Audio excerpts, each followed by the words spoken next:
to know that what's inside of you is like grandmama's greens. So don't give up. Your time is coming.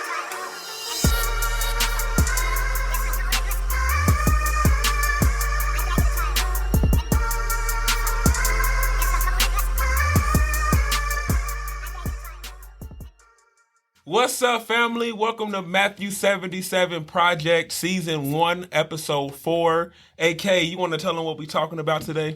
Yes. Okay, so today we'll be discussing the keys to growth, advancement, and promotion, and what we all do currently, and how that affects us going to the next level in which we desire to be in.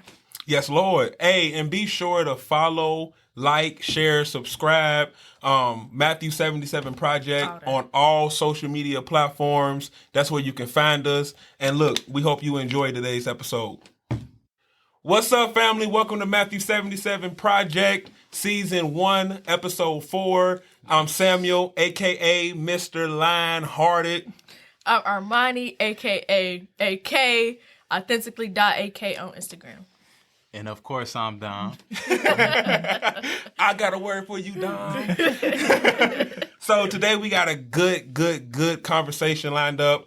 It really ties into our last episode of having a godly attitude and mentality in the workplace. So yeah, we're gonna dive straight into it. Hey, Dom, again, I need you to kick us off. All right, so let's do a quick little last time on episode. Recap. I love that. Previously. So we talking about godly attitude, right? We talking about the awareness of how you move, how you carry yourself, talking about having a different perspective from other people, because that's what godly is all about, being a reflection of his character and his nature. So we look to every day, seize the day with peace, joy, righteousness in everything we do. And we bringing it to the workplace with us. Mm-hmm. And we not being influenced and affected by the people that's there and whatever hell they might have going on. But instead, we're influencing them so that they can be freed from some of that stuff. Right. And we're being busy about the work that God gave us to do while we are there. Mm-hmm. So, staying somewhat in that vein, and we kind of touched on this last episode, and I'll let y'all kind of take off with this, but we started to touch on how we unlock what's next. Right? We get in these modes, and sometimes we get in a kind of a season of feeling stuck where it's like, okay, I guess I'm content with where I am, but I'm ready to move on. Mm-hmm. So how do we unlock that? Or what are we doing that's holding us back from that? Mm-hmm. Everything is, it's personal. And every time I think personal, I go straight to when people say, my relationship with God is personal, but personally, you don't have a relationship with him.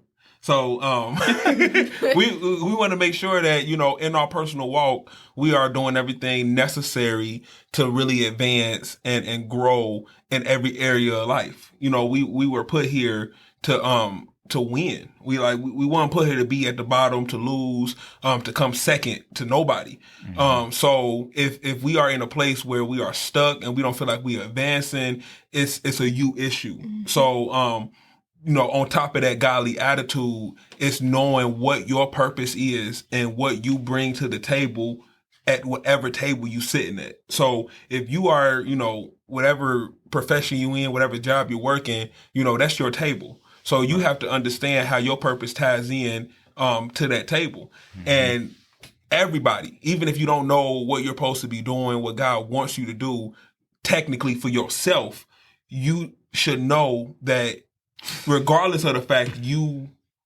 have a purpose of bringing kingdom. That's like, if because everybody has this, like, this perception that I have my purpose. This is what I'm supposed to do. And, that's true. But until you really unlock that and understand your own unique purpose, you have to know that it's still things that's necessary to do, whether, it's it's like uniquely or not. So your purpose right now, let's just say this, is to bring kingdom to the workplace.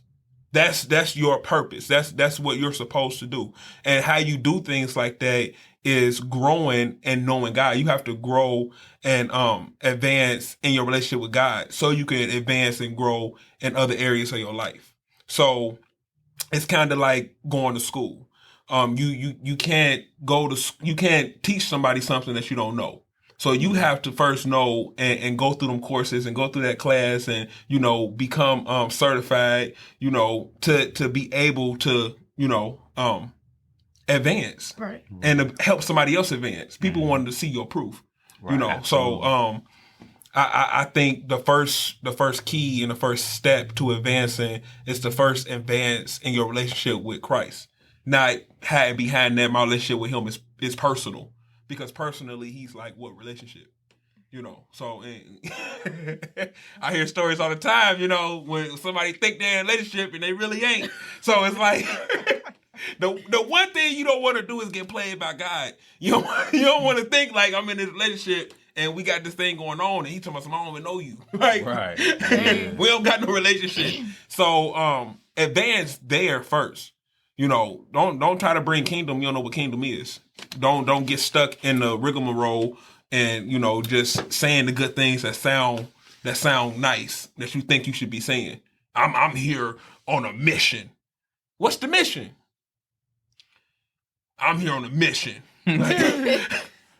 So know what your mission is, and your mission is to bring kingdom. So yeah, so I'm saying advance your relationship first. That's like the first. That's the first key. You got to. That's the only way you get direction. You know what, Sam? I think what might be important is to ask this question. I want you to lead us in this vein. We talking about this godly attitude. We talking about advancing this relationship. How do we do that? That's always the important aspect that we definitely got to cover is how do we achieve this? How do I get my mindset to, reflect that of a godly one? How do I advance this relationship? How do I get to this place, that I can understand advancing this kingdom that you say? Right. First you have to get in the space where you allowing God to take over. It's a lot of things that we still, are attached to that we don't want to release. And we don't give God the jurisdiction to really move in our lives. So the first step is to really let go and invite. It's kind of like, cleaning your house before you got company coming over. And not cleaning it to the point where you hiding stuff, but, really getting those trash bags, throwing stuff away. And, I have company coming over and this company is about to change my life. So it's really preparing the space to be used, to be open. So, God can invade that vein and come into your space and change your mindset. It's everything starts off with the mindset. Everything starts off with how you think, how you perceive things. And everybody has a different perception and everybody has different ways that they go about things and, preferences. And that's cute. That's cool. Hey, that's life. But we have to understand that, if your preference and, your perception, if it doesn't lead you to Christ, it's the wrong perception. It's your perception, but know that if it ain't leading you to the right place, it's the wrong perception. So, the first step to really unlocking that is always invitation. Mm-hmm. It's always an invitation. Nobody's going nowhere they're not invited. You have to invite God into your life. Absolutely. Right. How do I invite God into my life? You have to ask God to come into your life, and you have to go to a place where you're not afraid to be alone because you're not really alone. Mm-hmm. Because when you start inviting God in, you start separating yourself.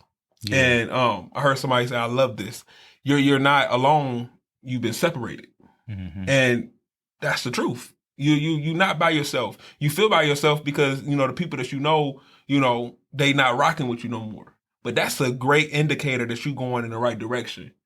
Whoever is liked by many, that's that's not a good place to be in. I don't need to be liked by many. I don't need entourage. I don't need people around me, telling me the things I want to hear.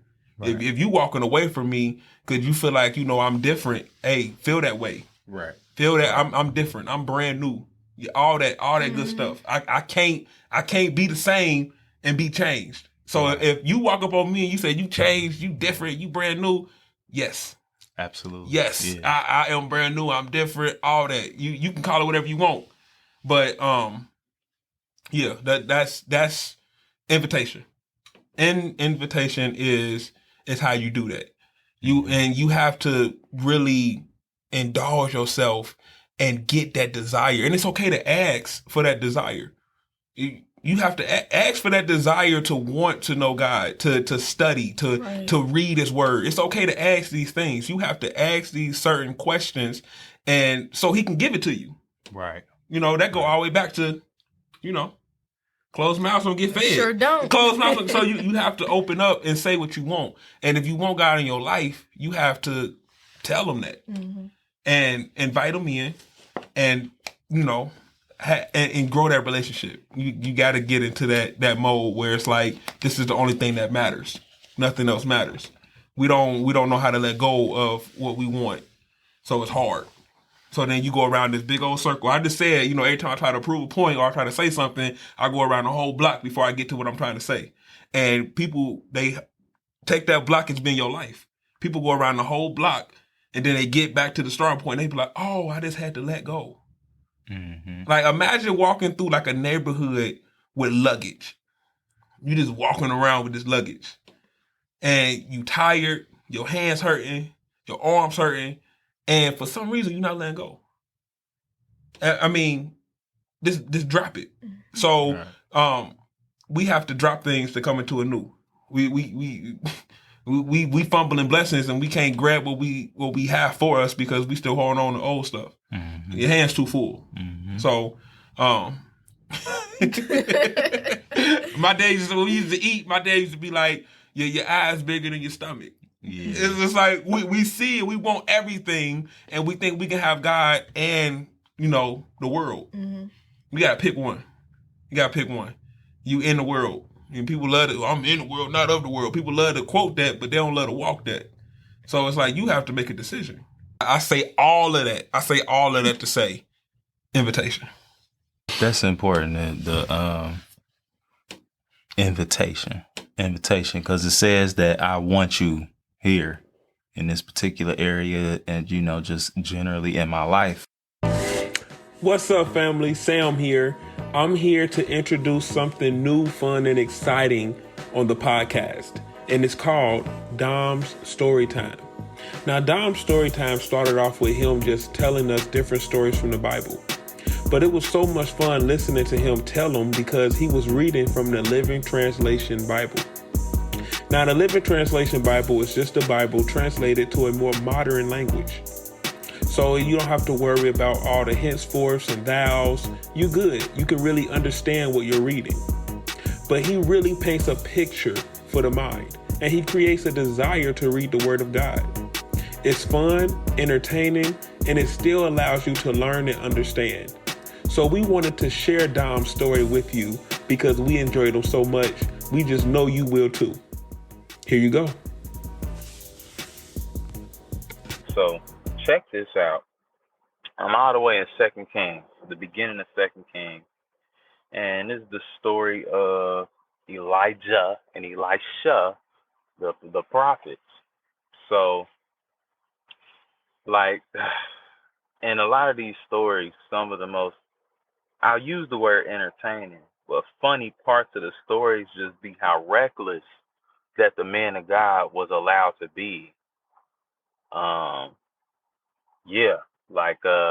The king at the time had a problem with Elisha because, he was prophesying what God said. And, you wicked, bro. You evil. So, I'm sorry, but your prophecies, they not going to be what you want them to be. So he kept prophesying who was gonna die, who was gonna get killed. He ain't appreciate that. So he tried to go around it. So he sent a general and 50 men to go seek a Baal god. And so Elijah, angel of the Lord, let Elijah know what they was trying to do. He rolled up on him like, so what? Where y'all going? Like, why y'all about to go do that? Is it because there's no God in Israel? Like, why your mans keep playing with God like this? Like, listen, since he keep doing that, God told me to tell y'all he gonna die. He had hurt himself. That's what happened. Tell him he ain't gonna get healed. He gonna be stuck. He gonna be bedridden, and he gonna die. Period. He tell your mans he gonna die. So they go back and tell him. He ain't like that news at all. So he said, go arrest him. Sent a general and 50 men. They roll up on Elijah. They find him at the top of the hill. They like, hey, yo, man of God, you got to come with us. He responded and say, if I'm a man of God, then let fire come down from heaven and burn all of y'all up. So they get burnt up. So the king sent another general and another 50 men. So they pull up. Hey, yo, man of God, king wants you to come with us. Word? Well, if I'm a man of God, all of y'all get burnt up. They get burnt up again. So the third group pulled up, and they was just like, man of God, please have mercy on us. Please don't hurt us. Like, we don't want no smoke with you, man. Like, we see you not playing. You about business. And the angel of the Lord was like, all right, chill, Elisha. Like, just, you know what I mean, go back with them. Everything will be all right. So, like, just reckless. So anyway, this is during the time that Elisha is following him, is catering to him, like his prophet in training. So we know the story. Elijah asked Elisha, what is it that you would, ask of me before I leave this earth? And he was like, man, I just want a double portion of your anointing. Like you a bad dude. So Elijah was like, man, that's tough, bruh. But check this out. If you get to see me go, you'll get it. And so just like we know the story, as they was walking, chariots of fire came down from heaven, took Elijah on up out of here, which that's probably the most fire way to go, being a man of God. Like, he ain't get killed.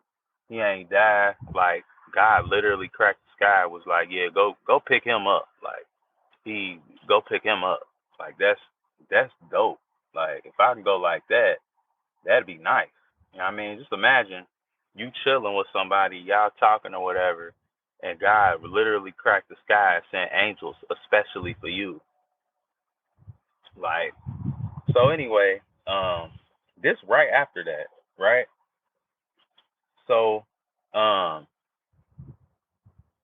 people witnessed that happening. So they like, oh yeah, Elisha must have his anointing. So they celebrated him, right? So he on his way to, where was he going? He was going to Bethel, right?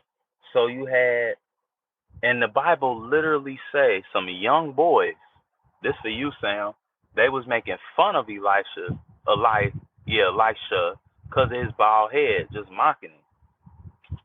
So it say my man turned around, cursed them in the name of the Lord, and then 2 bears came out the woods and killed 42 of them.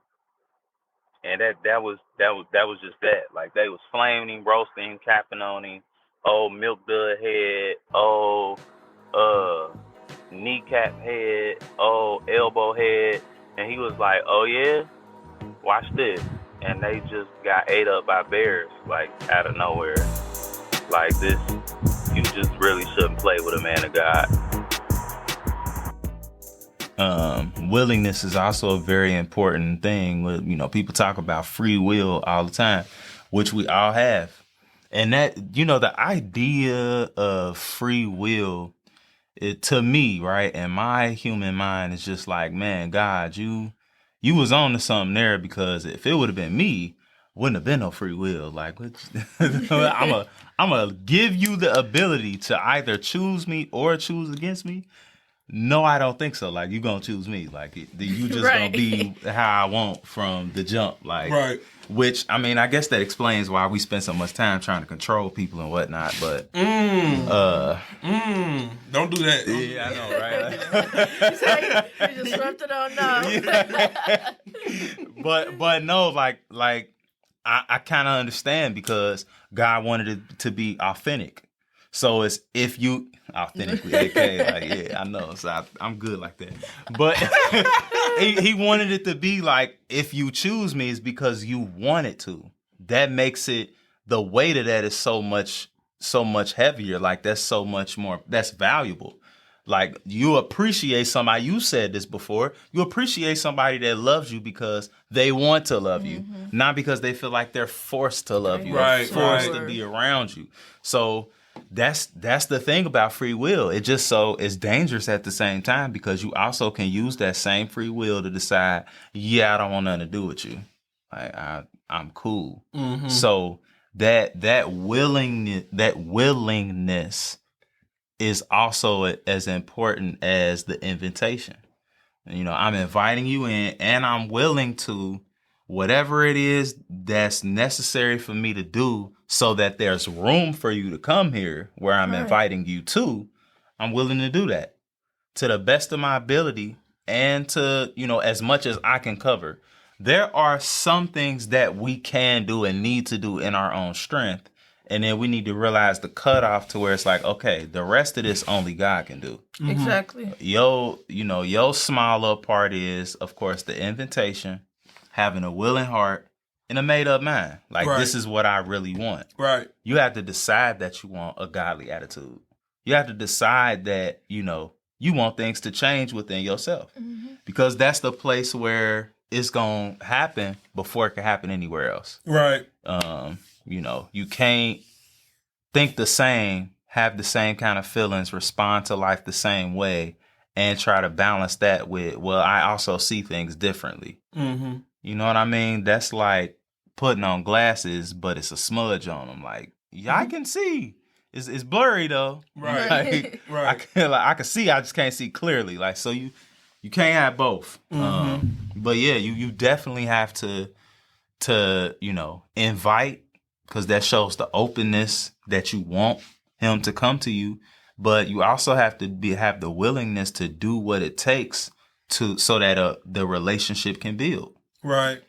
You invite somebody that you don't know to your house. You done cleaned up. You done cooked and made this meal. All this stuff. Well, when the guests get there, y'all don't just sit there in silence, right? Like, y'all gonna have conversation. Y'all gonna get to know each other. Y'all gonna spend some time. Right. And then that sparks something. From that point on, you chasing a relationship with this person. You want to know more about this person. And if they've given you a living will, you know, that shows you what they want, their intents, and accounts and examples of different things that highlight this, you probably want to read up on that. Right. You want to have some familiarity with that. You know, that's probably one of the best illustrations that I can use. Is like having somebody's will, who has died, and you want to know more about them, and so you read the will, and you learn what they heart's desires was and what they wanted, and blah blah blah.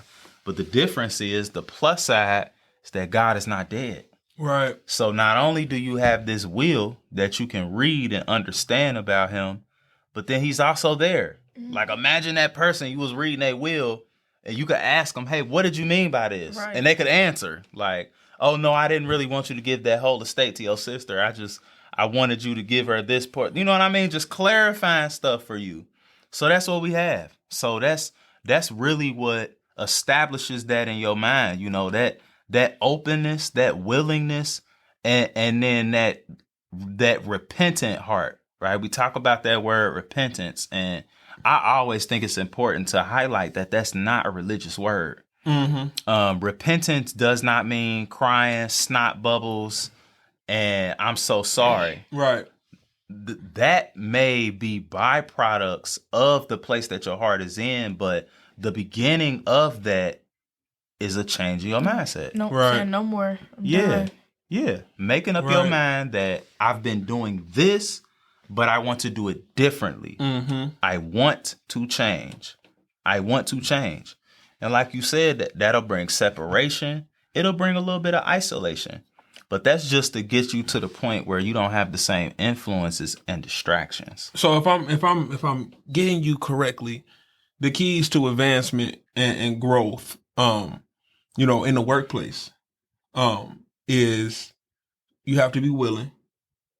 You have to, invite God in, and you have to, have some sort of repentance.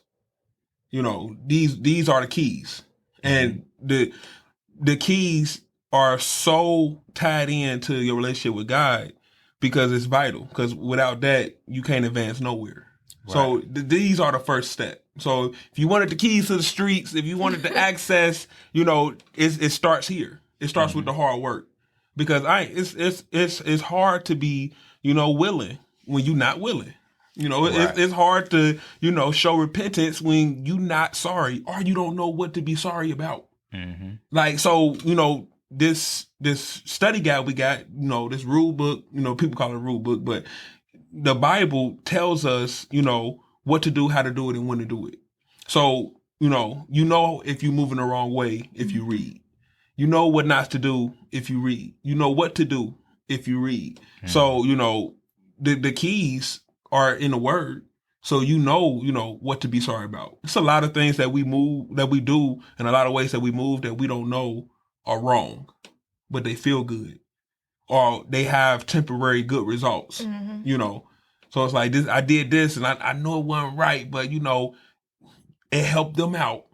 And it's like, it's like, that's true. It did help them out. But at the same time, it's like, at what cost? At what cost did it help them? Nobody wants to be temporarily helped. That's like you falling from a building and Superman coming to catch you, and he catch you halfway down and be like, well, I helped you a little bit. Now the rest of the way, you're going to have to figure out. Put you on the build so you can climb down. I just ain't going to give it all to you. Like, you was 600 feet. Now it's just 100. So it's like, understanding you have to release. You have to let go of that old mindset, of that old thing. The things that you thought was right, that's not right. The things that's comfortable, you have to let it go. And you have to be willing to step into a new. You have to be willing to repent. You have to be willing to make that invitation. Like, the best invitations are the ones that's thought out, that's, personalized. Anytime I'm invited somewhere, it's like, it's cool to get that little text.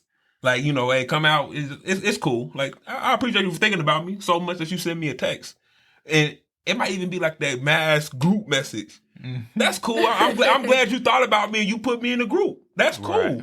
But when you write something down, or you personalize that text message, like, I sent this to you and only you. Right. And I put these words on it. This is how serious I am. This is how much I want you to be there. To appeal, I did it to appeal specifically to you. Right. And we got to do that with God. We have to do that with God. People want to advance first and then invite God in. Like he the cherry on top. Right, yeah. Like, that's not how that works. He's the whole thing. Right. And the cherry. Yeah. Like, without him would be no cherry. Right. So it's like you want to put God on top of everything you build, but you can't build nothing. So I'm supposed to put God on top of what I built with my abilities, but without him, I don't have no foundation. So you're gonna sit God on rocky foundation. One, he ain't gonna sit there. One, and two, how that work? Right. Like, make that make sense for me.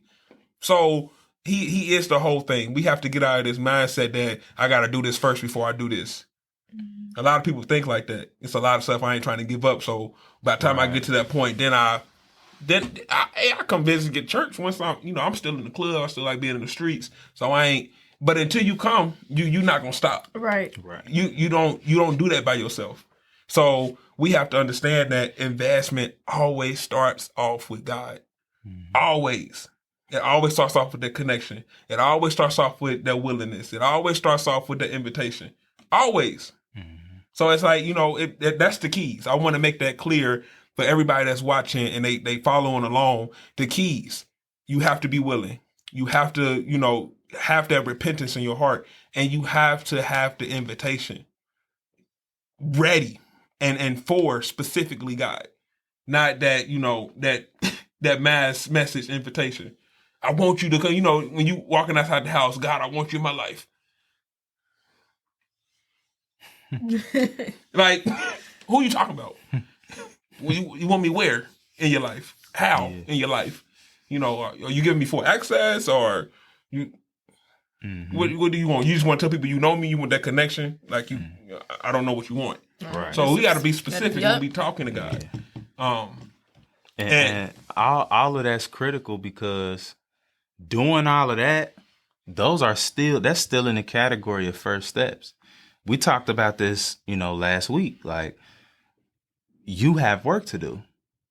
So once you get through doing all of that, and now you in this place where you had this changed attitude and this, changed way that you do things, and you walking with this godly attitude, you have work to do. Whether in the workplace, whatever it is that you do on a daily, you have work to do where you're supposed to be. We talked about impacting people, influencing people, bringing this new culture that you experience, this heavenly culture every day, kingdom, right? You're supposed to bring that where you at. Right. Because that's also what goes into unlocking what's next. If you don't finish the work that's before you now, you're not going. Why would God give you more on top of that to do if you haven't done that? We say all the time, and it's become cliche, but it is true, that God won't put more on us than we can bear. That's not just negative. That don't just mean that he won't let too much hell and other life circumstances pile up to where you can't handle it. It's also positive. Right. So he won't give you too much growth that you can't bear. He won't give you too many blessings that you can't bear. He won't give you too much abundance that you can't bear. So what you're saying is, if you're trying to plant something in a garden bed that's too small, it's too much. It ain't gonna handle that. Yeah, and it ain't for you at that point. So if your work is to build more or get connected with people in a way, because God work like this too, right? When you start connecting with people and you start being about the work that you're supposed to do, touching and helping other people, you're building a network and connections that, they always come back and open doors that come back on you and bless you. Mm-hmm. So it might not just be on you to, like you just gave that example, to build a bigger garden. You started with your little pots of soil, but you done talked to so-and-so and so-and-so, and you done had a positive impact on them, and they've been able to change their mindset, and they've come out of whatever situation, and things are different from them. So they give you some more pots. Or they know somebody that got some land for you. Or they got a backyard that they, you know what I'm saying? Good. Like, that's good. It start to add up. And so now, because of your obedience, because that's what that is, doing what you've been tasked to do is obedience. Mm-hmm. You start doing that, and now you open the doors, right? Like or should I put it this way? Because God opens the doors.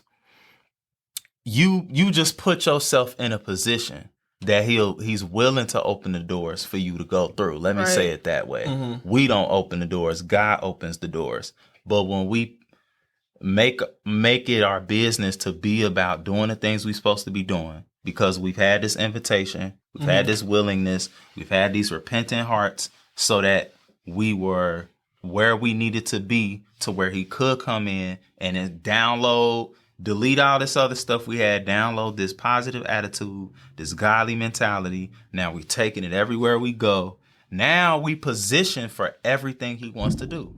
Now you that kid that can go and ask for the ice cream that daddy promised you. Mm. And I promise I'm gonna stop using that analogy, but it's just so good to me, because that's the whole thing. Like, it's so many things that God has in store for us and has promised us. Mm-hmm. And he's not gonna change his mind. Right. God will never repent. He don't have to. He's not going to change his mind. Mm-hmm. So we need to make sure that we qualify to get the promises. That we did what we were supposed to do. He always gonna fulfill. Always. Absolutely. You know what I'm thinking about that's so crazy. I can't listen to songs no more that says things like, we want more of you. It messed my head up. And I don't know if I'm thinking too deep and too technical, but every time I listen to a song that says we want more of you, referring to God, it's like, no, he need more of us. He didn't already gave us everything. We have access.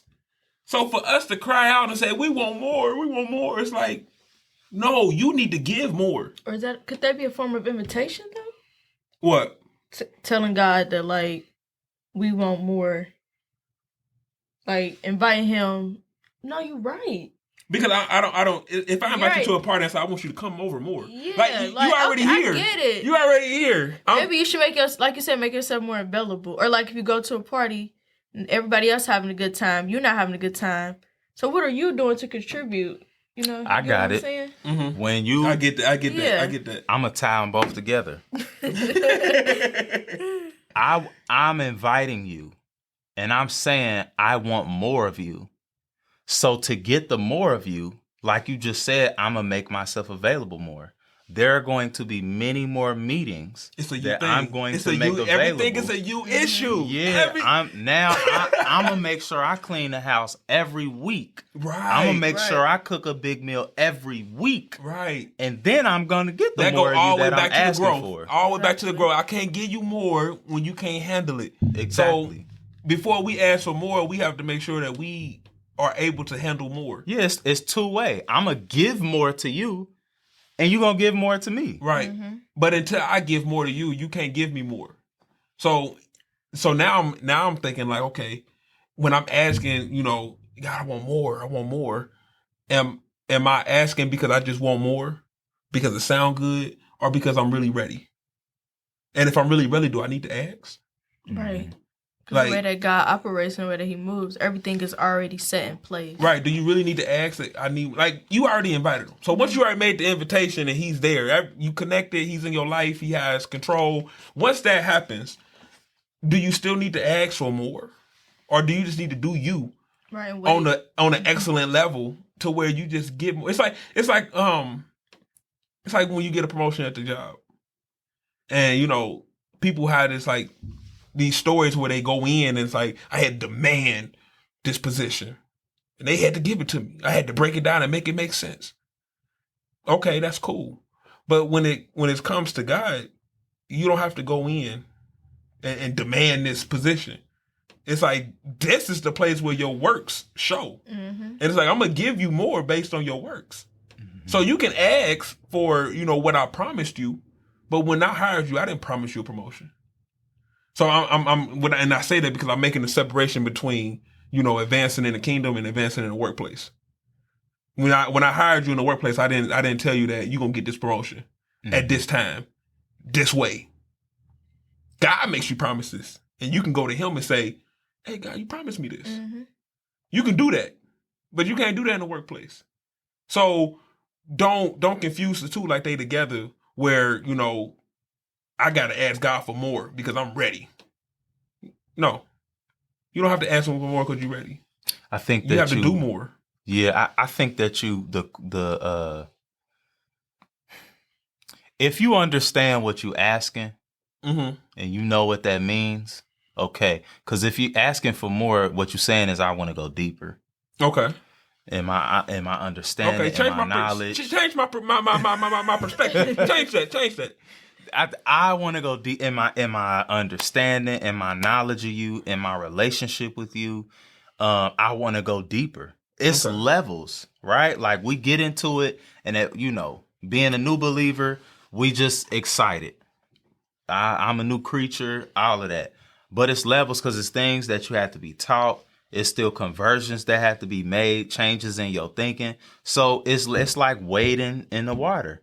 At first, you start off on the shore, like I want the invitation, all that. So then you put your feet in the water, and this is cool. This is a nice experience, but I kind of want to get knee deep.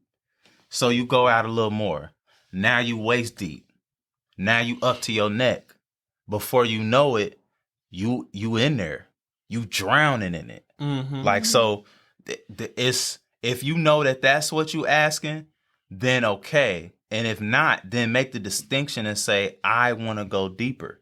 And so the work that we talking about doing with just making yourself available, continue to increase that willingness, praying, seeking God, and he'll take you deeper. And then with that deeper, more is automatic. I think a lot, I mean, because you do have to make that distinction between somebody who's saying, God, I want more just out of life, out of my situation, where I'm at right now, versus the person that's saying, God, I want more of you. You make it about, God, I want more of you, with the understanding that I'm asking you to go deeper and I'm going to avail myself so that can happen. Then the more of all this stuff, it really will come. It really will come. And I think that it's all tied together. Yeah. That's okay. Yeah. That's good. And that has shifted my perspective, because when I listen to certain music and I hear stuff like that, I get, my position is, I guess it's conviction on my behalf, because my position is, I got to give you more first. I can't be crying out that I need more and I want more, and I'm not giving you more. So I'm glad that you shifted my mindset when it comes to that, because more can mean a lot of different things, and it don't necessarily just mean like I want more of you, but I want to go deeper. I want to know you on a different level.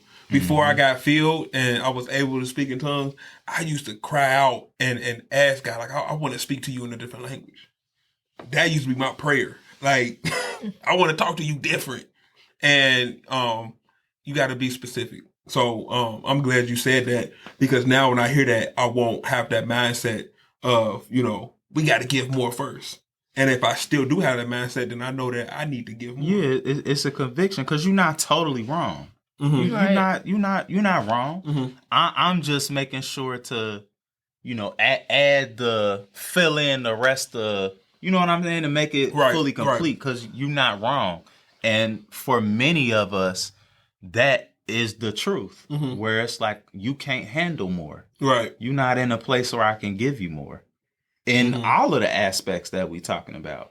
Right. With promotion, advancement, or just more of me. You not there. You not making yourself available. Ain't no daily, weekly invitation. Ain't no willingness to go above and beyond the way you want me to.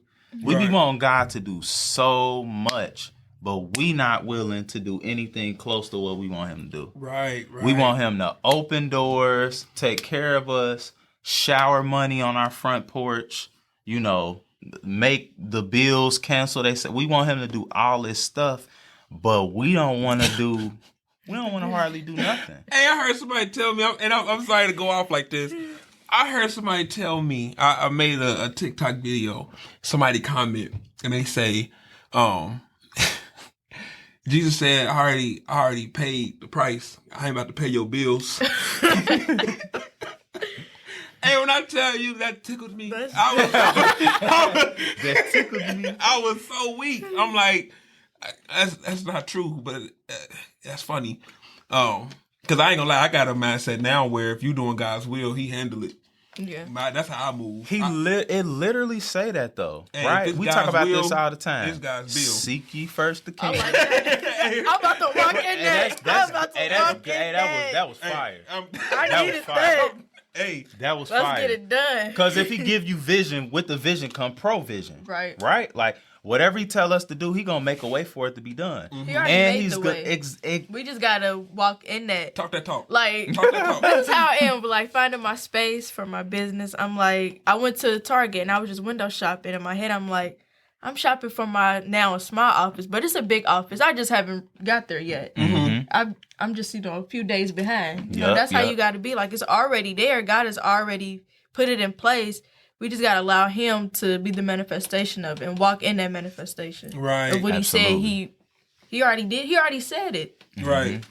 Right. That's good. Yep. That's He literally told us, if you seek my kingdom and seek righteousness, all these things, right? What are all these things? Well, specifically when he said that, he was talking about what we gonna eat, what we gonna wear, where we gonna stay. Is that not the stuff that we get up every day worrying about? Oh. That not the stuff that's constantly on our mind? Is that not the stuff that, ain't that why we go to work every day? So Right. that tells me, in my mind, just Dominic, like, I ain't gonna look at y'all or nobody else. Right. And Dominic mind, that tell me I got this backwards and I'm worried about the wrong stuff. Cause he told me, if you just focus on me and my kingdom, then I'll take care of all that. Because Right. I know that you need that stuff. Right. So, if I'm worrying about all this stuff, I must not be doing what he told me to do. And maybe that's why in some aspects, I still end up struggling to take care of all this stuff. Oh my gosh. All right. Oh my God. You just put that in my mind. No, I needed that. That wasn't just for you. That's now in my mind. That's good. That's good. Oh my gosh. I got it backwards. So let me go into this. What do we do currently to affect, like the progression and the advancement into the workplace? And when I say affect, I'm gonna say on a positive and a negative end. Because sometimes we do positive things, but we have negative motives. Mm-hmm. So we get hurt and we get, confused because I did this. I don't understand why it's not working. Mm-hmm. And it's like on the back end, your motive is negative. Mm-hmm. So let's talk a little bit about, what we do to affect, the change that we need in the advancement in the workplace. Man, first of all, I think that's a question that should be asked with a pause, just to make people think. Like, just what do you do? Pregnant pauses, I like them. Like, what do you do, positive or negative? Mm-hmm. And if you really reflect on that and be honest with yourself, some of that you can answer. Like, you don't necessarily need a divine revelation. Right. You know those behaviors that you have, that while everybody else do them, it's not gotten you nowhere. Right. You know the stuff, and I be talking to my peeps at work. Like, I said peeps, but I'm rocking with. I stand on that. I said it. So I be talking to them at work, and we talk about how it's different for us. Like, it'd be certain stuff that we might consider doing, or we know if we was to do that, it automatically wouldn't work out. Mm-hmm. Like, whether you want to tag karma on there, because that's a lot of people, that's the direction they go in with it, karma, or just understanding that you belong to God and yeah, no, not you. Like, no, not you. And the minute you think that you about to, it don't work out. The same plan that you just saw somebody else do, got away with it, or somebody else did it, even bounced, you know what I mean, took off, right, or whatever, but it don't work for us that way. So I think we can be honest about those things. And then also trying to fit in but stand out. Yeah. But also, I think we know some of the stuff that we're not doing. We keep talking about this, that we should be doing. Right. There's a inner conviction that I think everybody has when especially for believers. Like, there's no argument any believer could try to make with me. But I think overall, you know when it's something that you should be doing. You might not know what it is. Mm-hmm. That might be the thing for a lot of people. You don't know what it is. Mm-hmm. But right, you know it's something in you that you know that it's something more that you're supposed to be doing. Right. And you know what? That's good. Most jobs, they do like the periods where they do the evaluations. Mm-hmm. And they call you in one-on-one and they ask you certain questions. And, the questions, typically line up like, what do you see yourself in the company? Mm-hmm. What do you want to do? What do you think you're strong at? What do you think you're weak at? What do you think you need to grow? And recently I had one of those evaluations and it really made me snitch on myself, honestly. And it was cool. I tell on myself all the time. I'd rather me tell on me than somebody else. Mm-hmm. So that's cool. That's your favorite word. That's cool. It is. But hey, watch out, man. I was going somewhere. So I'm listening. I'm sorry. I'm listening. it's cool. No. So, but I was going with when I had my evaluation, it made me think deeper. I always get deeper than I'm supposed to, or deep as I am supposed to, or whatever that sound like. But when he was asking me those questions, I immediately was thinking about my relationship with God. Like immediately. And I'm like, man, I need to do an evaluation on myself personally in my walk. Where am I weak? What am I doing wrong? You know, what do I think I'm getting away with, but I'm not? You know, where do I see myself? Where do you see yourself? What's your relationship with God? Like, where's this taking you? Like, you got to have some kind of vision. Right. And I don't know. I feel like that ties into it a lot, and everything ties back to God. So, like you said, you knowing what you know you need to do and not doing it. So it's like the same thing goes, you know, with our walk. We know what we need to do, and sometimes we don't, and we have to ask that question. Like, okay, I don't know what I'm supposed to do. Tell me. It's okay to say, "Tell me." Right. And we so strong to the point where we don't want to ask nobody for no kind of help that we reflect that in our walk. Like it's another turn on, turn off. You cannot turn it on, turn it off. Right. I'm not gonna ask you for help because I don't need help from nobody. Right. But I'm gonna ask God for all the help in the world. It don't work like that. I can pretty much tell how your relationship with God is based on how you are. That's the truth. Somebody, you know, a trainer would tell you, I can tell by how you eat, by how you look. Right. You know, a trainer would tell you that. And it's certain professions where they can look at you and they can tell the kind of life you live. If you talk to some kind of guru or whatever, business or whatever, they would tell you, if I follow you around for a day and I see what you do, I can tell you why you where you at. Mm-hmm. Yeah. So it's like, I can look at you, the things you say, the things you do, how you move. I can look at you and tell if you really doing what you say you doing, if you really got a relationship. Like, we ain't talking about you making mistakes and falling short. We talking about you coming up short. Not falling, coming up. People come up short and then they put that in the falling category. When you fall short, you make a mistake. When you come up short, you like, hey, I don't get it. Like, right. I want to fall, not come up. So, yeah, that's I just wanted to put that in there because self-evaluation is very important. And I know, and I'm going to segue into this, I know that our mental health expert would tell you a lot about knowing, you know, how to make those self-evaluations and how important and critical they are, not only in your walk, but for your mental health. So, and it being May and mental health awareness, AK is going to give us a couple, not a lot, a couple, because we know how easy people get overwhelmed. Right. We know how you hear some things and you say, okay, it's certain things I didn't came to a place where I have to really break things down for my own mental and not put everything in the same box.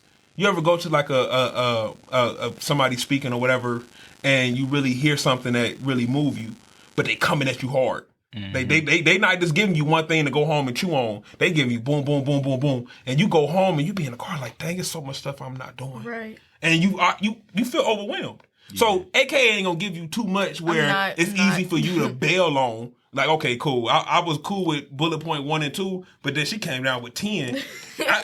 I'm out from not even start because it looked like it's too much. So, AK, let's give them a little bit, just to help them understand how important self-evaluation is. So really, you kind of like hit on the first thing of giving yourself some grace and some type of appreciation and acknowledgement of what you've already been doing. Even if you feel like I could be doing more, or, you know, that wasn't really the right thing to do. You did what you could do. You did what you thought was best for you. And that's all that matters starting out. So always, before I do any type of self-evaluation, like, I write letters to myself. I do this like probably monthly. Are they love letters? Sometimes they are. Sometimes they me getting on myself. It just all depends on what I need. So, like, I always start the letter off with this. Like, what's up, Armani? How you doing? First off, let me just get to this. I'm very proud of you. You know, you've been doing this. as I read back on the last letter, you've improved this. So always just giving yourself some grace and some sort of acknowledgement of what you're already doing. And then secondly, the biggest thing to when you're doing self-evaluation is you and you. You don't have to lie to you. You shouldn't be lying to you. Just be honest and be real. Be your authentic self. Be like, okay, this is what I'm really struggling with. And then also knowing that you don't have to do everything all at once. I'm struggling with this, but that don't mean that tomorrow I'm not going to be struggling with this. Right. Put in once you see where you're struggling at, put in 1 to 2 tasks of how you can improve from that struggle, if that makes sense. Yeah. Try not to do everything all at once. Start with one struggle. Okay, I've identified the struggle. What 2 key things am I going to do to fix the struggle? Now I'm going to just leave it there. I don't want to overwhelm nobody. Okay. I like that. AK's mental health tip for the day. Let's go. That's AK. good. That's real good. That's real Absolutely. good. Self-evaluation. Golly. What was that? A tongue twister. Oh my God. So,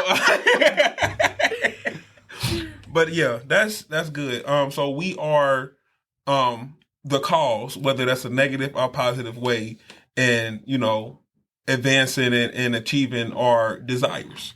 In the workplace and in the kingdom. And if you're not advancing in the kingdom, you're not advancing in the workplace. And if you're advancing in the workplace and you're not advancing in the kingdom, no, it's temporary. It's not gonna last. Right. So, Dom, you got anything else you want to put on the end of that? Actually, no, man. I think we covered it pretty well. Just to run through everything again. It starts with your mentality. Right? It starts with where you are and your understanding of who you are, whose you are, and what the work is before you. And, your decision to pursue that or get busy about that can absolutely lock up the next level that you want to go to. So that's definitely something to take away and really consider, because you have to ask yourself, evaluation, self-reflection, am I doing that? Or am I maybe comfortable where I'm at? Like, I say I want more, but I just kind of fallen into this, well, I'm cool. Because you have to want it. You have to want it. You have to want it. And so, that's a daily check-in with yourself. Every day is getting up. All right, I'm going to go here and I'm going to do what it is I'm supposed to be doing and fulfill my assignment. Right. And then at the end of the day, okay, and ask yourself and also ask God, how did I do with fulfilling my assignment today? He'll tell you. Yep. He'll tell you. I gotta start doing that. Yeah, in some way. Like, that's good, man. That's a question that, ooh. And so it's like, will I really want the real answer with that? Right.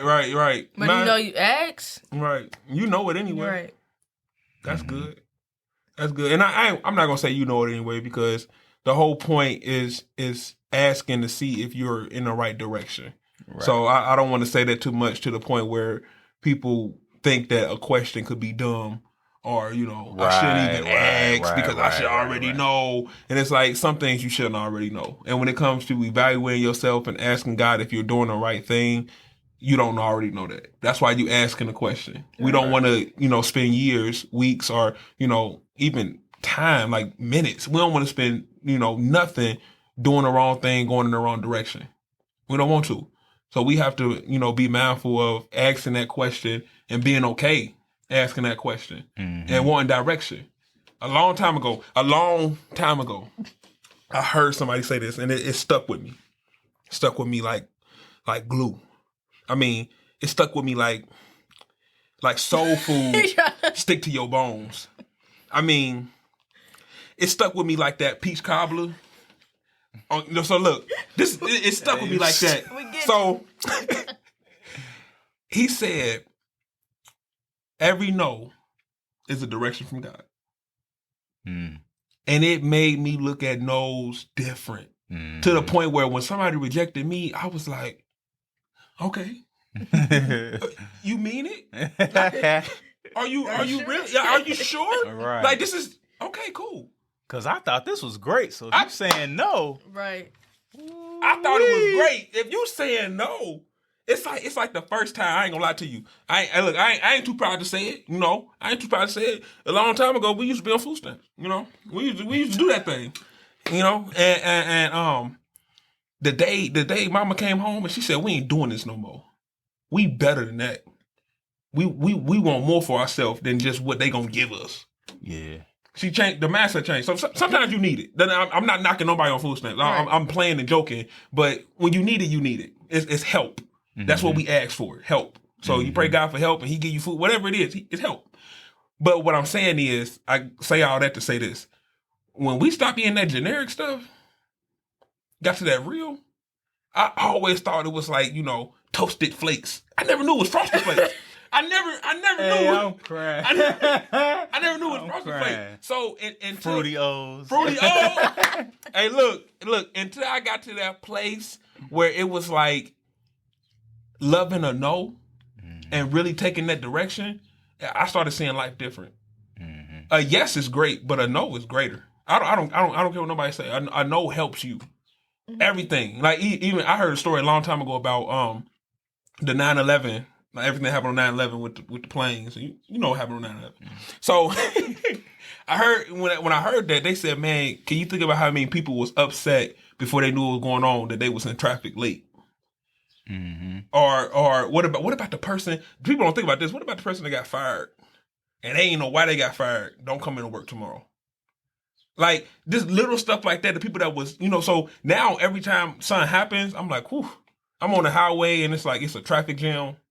Or, I try to go this way and it's a train. Like that's like my biggest, oh my gosh.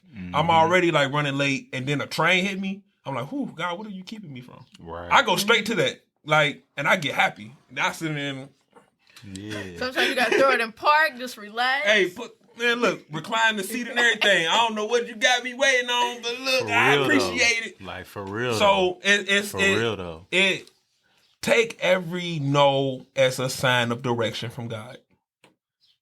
Just try it. Just try it. If you try it for a week, I promise you won't be as upset and depressed. And I say depressed because depression is real, but some of y'all just in y'all feelings. You're not depressed. So take every no as a sign of direction from God. And not a knock on people that really got depression because that's a real thing. Right. But yeah. We do take those terms and we are using them very lightly. Yes. Yeah. So, hey, we hope y'all enjoyed the episode. Peace. Peace. He wants you to know that what's inside of you is like grandmama's greens. So don't give up. Your time is coming.